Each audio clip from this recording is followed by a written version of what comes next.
You guys, I screwed up big time, and it led me on a journey of investigation and learning this week. So much more information that I just had never had before. It all started when I decided to go hunting with match grade ammunition, and the results were, well, kind of weird.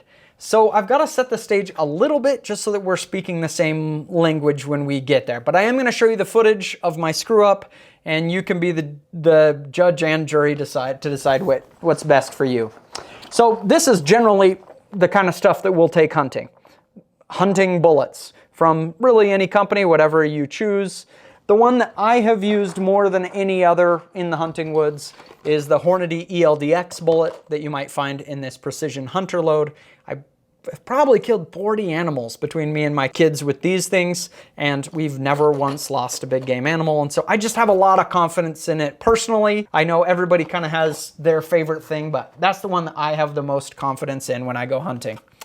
But there's also, the ELDM bullet. That's the match grade bullet. And it leads a lot of people to wonder, should we take that stuff hunting? Because it's more accurate maybe, and it'll get on the spot. So I surveyed you guys, and 38% of you said, I have no idea if I should hunt with a match grade bullet or not.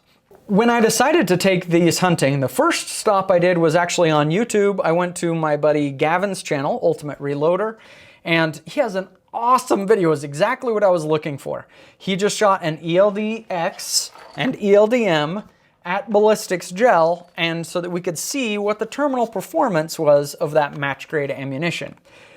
You really need to go watch his video. It's absolutely excellent. It's actually a two-parter.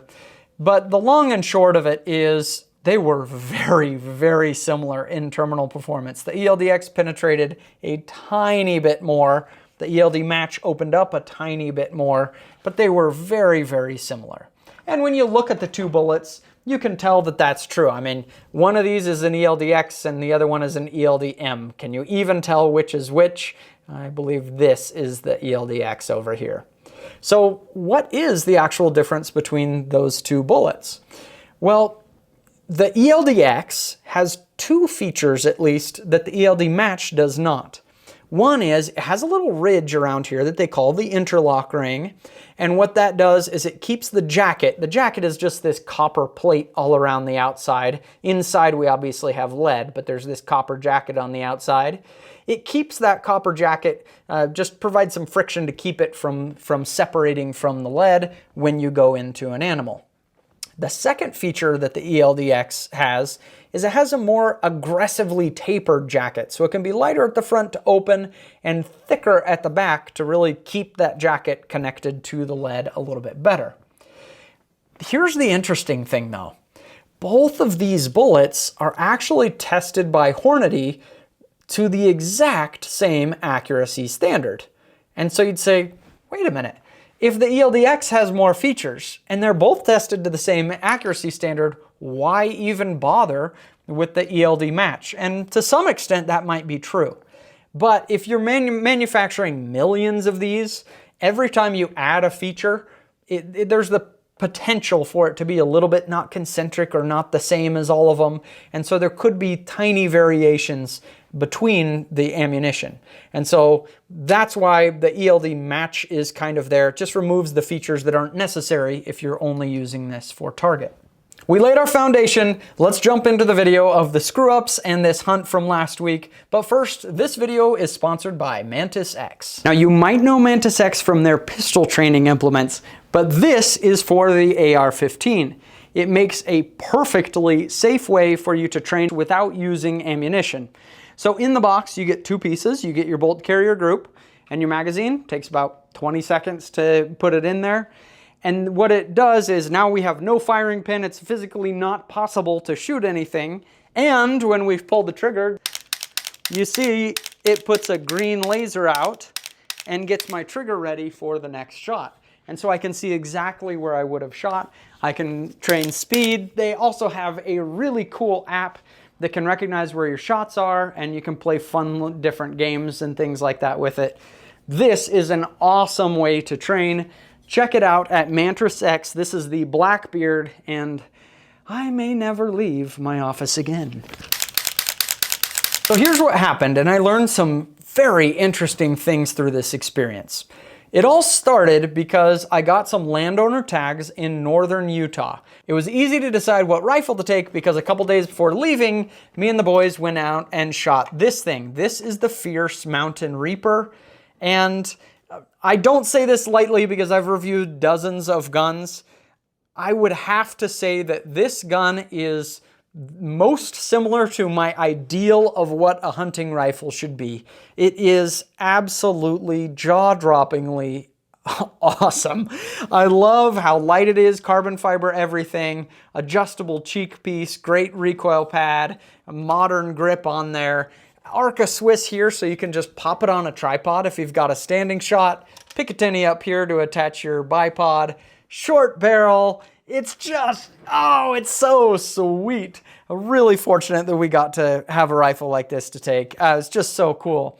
We went and shot it, and we found that it shot ELD Match ammo best, and it shot it very well. We shot a ton of groups with it, and the groups were just, I mean, very impressive. Averaging 3/4 MOA, and that's shooting a ton of groups, not cherry picking groups. Both of my boys sat down on this gun with this ammo, and we had steel pretty much every 100 yards, from 100 out to 1,200 yards.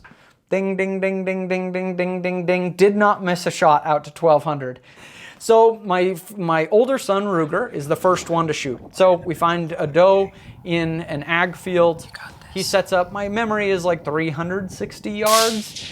And he's a very good shot. He takes the shot. He maybe is off by 2 inches there, but it's very close to a perfect shot. Shoots it, the deer drops. Here's where it got weird. When I went and looked at the animal, I saw the entrance wound, and it was small, like it typically is, but the exit wound on the far side of the deer was caliber sized. I mean, it was tiny. This is a 6.5 PRC, and I thought, whoa. Did the bullet pencil through? That is not good to see an exit wound that tiny. I didn't know what to think of it though, because the problem with shooting match bullets isn't that it has the potential of penciling. It's quite the opposite. It's the thinner jacket makes it open more, and so it may not penetrate enough. We got full penetration, but it was a tiny exit hole. And so next up is my son Cole. He's a very good shot with it, so he's out at, I believe, 450 yards, and he was able to get prone on a bipod, or we would never have made the shot. He makes the shot. It's a tiny bit, maybe 2 inches low from where I would ideally want it, but that ended up being a good thing because it was a perfect heart shot. And we kind of couldn't find the deer for a second in the binos, but it turned out it really ran 20 yards and dumped. Heart shot, great. But we went up and looked at the deer, and the entrance wound is tiny, and the exit wound is, again, just caliber size. And I thought, whoa, this is really weird. I was worried at this point, thinking, these bullets are penciling through, but I don't know how that would be possible. That should be the opposite here. I should add that I had a friend with me on this hunt, and he also shot, and it dropped the animal right in its place, no problem. Now, he went with a high shoulder shot, and so it's possible some of that bone might have come out the back as well, which created a bigger exit wound in that case. So I put a call into my contact at Hornady, and I explained what was happening and said, you know, how is this possible? It doesn't make sense that it would be penciling. It should be the opposite problem, but that's what I'm seeing. And what they said is, you know, when the bullet opens up, especially the match ammo, that Hornady does not recommend match ammo for hunting. A lot of people do it, but they don't recommend it. But what can happen is the back of the bullet, the shank, the kind of stubby part at the back, that can penetrate all the way, and the front could have got sheared off. And so it's not that the bullet penciled, it's just the entrance and the exit are small, and in the middle, there was a ton of damage. So actually, it's a very lethal shot. It just looks weird on the entrance and the exit because they could make small holes. When I learned that, I thought, oh, that actually makes a lot of sense because the deer went down, but it didn't look good. For me, after seeing those two examples, I would say, yeah, I would hunt with match ammunition. However, I would be a little bit careful about which animals I'm hunting. You know, a giant bull elk, blue wildebeest, something like that, I'm gonna be pretty careful. Dilemma number 2. You guys, I'm not proud of this. It was a very low moment for me, and I'm sure some people are gonna watch this video and take the opportunity to dunk on me in the comments. That's okay, because I know many of you have worked for years, dreamed about going on your hunt, and so if I can teach you something from my mistake that saves you and makes a good experience for you, then okay, I'll go through the embarrassment. That's okay. I see a doe out there. It's this top left one in the video. And I get ready, I start my shot sequence. For me, when I pull the trigger, I would estimate about 3 seconds of slowly increasing pressure on that trigger until the shot goes off. During my shot sequence, if you watch the deer, it is 0.4 seconds that it takes this deer to take one step. And my shot sequence is going, I'm right there, and the shot just breaks in that 0.4 second window right after the deer had taken a step, and I just didn't have enough time to react. Now, the distance really isn't an issue here. The same thing could have happened at 100 yards. If the deer steps 1.5 feet and you shoot, it doesn't really matter how far we were shooting out, it's gonna be a problem. Horror of horror, you can see my bullet impact went precisely where I intended it to go, but with the deer taking that step, I shot it in the back. I was sick. I spent hours zigzagging through that drainage, just looking for any blood, anything, trying to figure out where this deer was. Felt horrible. I have never once lost a big game animal that I've shot, and so I thought, man, there's just no way. I know better than this. I just didn't have that instant to react as it took that one step. And so I'm feeling horrible. I'm just praying that we can find this animal, and nothing after hours. And so we get back in the truck, get ready to head off, look back over to the mountain as we're literally driving away, and I see a deer. Put on the brake, pull up the binos, you believe it, there's the deer, and answered my prayers, that same deer that I had shot. I jumped out of the truck, got to a safe and legal spot to shoot, 591 yards kneeling off a tripod, and I went for the high shoulder shot and anchored it right away. Such a relief, but I screwed up big time, and it really has me second guessing what I need to do to train better for hunting. I've learned that that 3-second shot sequence is probably not a good idea for hunting for exactly this reason. You definitely can't jerk the trigger, but I need to learn how to have maybe a 1.5 second, a little bit quicker of a squeeze so that something doesn't happen in the interim. But every once in a while in videos, I like to give you a doodad of the week, a piece of gear that's really standing out to me. And this week, it's this guy. It is this Maven S2 12-27 by 56 spotting scope. It ended up clutch. Go back to that video of the deer that I shot, and you'll see through the scope, I couldn't see that one was a buck because the antlers are just so tiny there. So I pulled up the spotting scope, and whoa, I was like, okay.